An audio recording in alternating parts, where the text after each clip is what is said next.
I got normal pressure hydrocephalus. I've had a shunt now for 20 years, and the Hydrocephalus Association is doing the research and providing the education to help me live the best life I can. And so I like to reach out and create awareness for other people. 1 out of 10 people with dementia may actually have normal pressure hydrocephalus. And not know it. And not know it. Yeah. So it's a huge deal.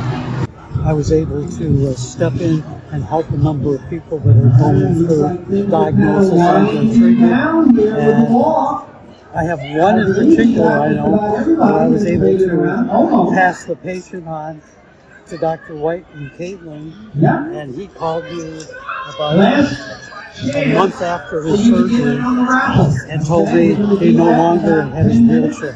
He was able to walk. And for me, for all the work that was put into that was very meaningful. A lot of people just don't know about it. Right.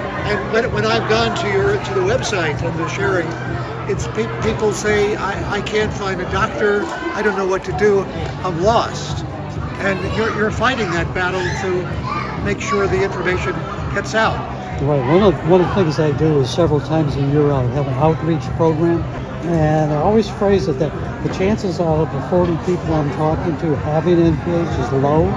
The chances of them having a relative or a friend that should be checked out for it is high.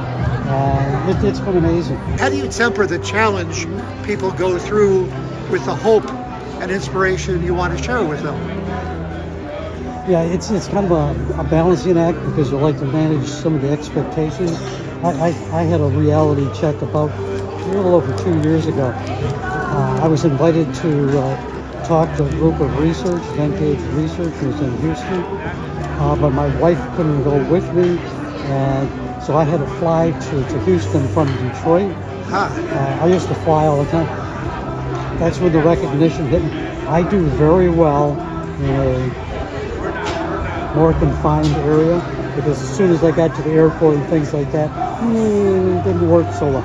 You can have the surgery, the shunt will at least give you the opportunity to improve, but it's really on you. I mean, you have to step out of the box, be willing to adapt, change things.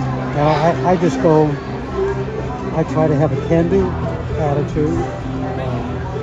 I allow myself about 15 minutes each morning to go, oh, boo-hoo, I've got NPH, and then after that I go to work.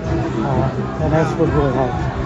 And I've talked to other people that are doing similar things to what I'm doing, and that they're the same way. It's like, let the shunt do its job, but you have to go to work.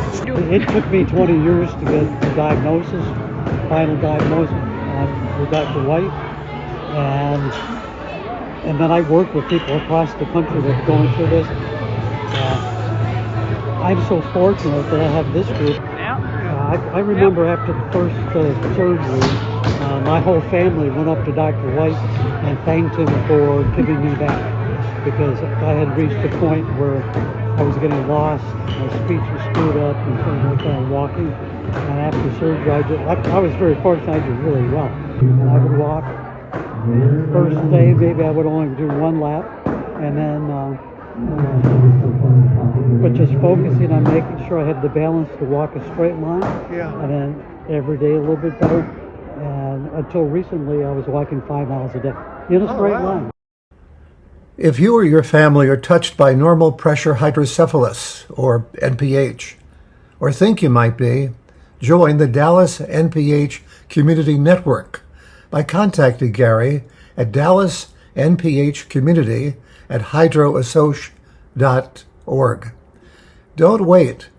Learn the signs and symptoms now to keep you and your family healthy.